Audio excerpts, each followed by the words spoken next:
Thank you, Joe. I'm Kevin Rudorfer, and I'm going to be discussing business customs, negotiations, and conflict techniques. In Luxembourg, some of the meet and greet etiquette is that very close friends greet each other by lightly kissing on the cheek 3 times.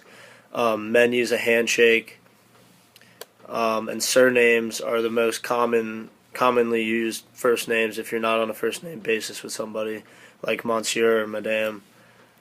Um, for business meetings, third party introductions are not necessary. They are recommended, though. It is important that you treat business colleagues with respect and don't embarrass them. Luxembourg business people develop personal relationships with people with whom they conduct business. They don't like people who brag about their accomplishments. This is a sign of poor breeding. It's also a very hierarchical culture, so it's crucial to show respect where it's due. Um, they're also excellent linguists, so they're more than capable of holding meetings in English. Um, they also may not be completely familiar with all the latest expressions and idioms, so be careful and speak slowly. They also prefer subtlety to directness. Um, Being blunt is also considered to be rude in Luxembourg, so you want to watch how much you're doing that.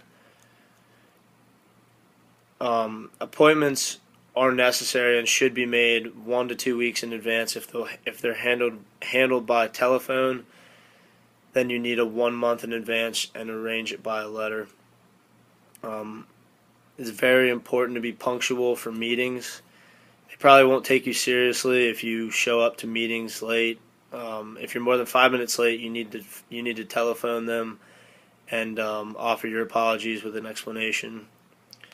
For negotiations, like I said earlier, business is very hierarchical, and decisions are made by the top associates of the company. These decisions are made in private, and they're also reached very slowly because Luxembourgers study long-term and immediate effects of the business proposal. You can't appear to be over-friendly with these people. They conduct their business and personal lives very different, and you have to avoid confrontation. For some conflict resolving techniques, this kind of goes however people's personalities are, who you're dealing with.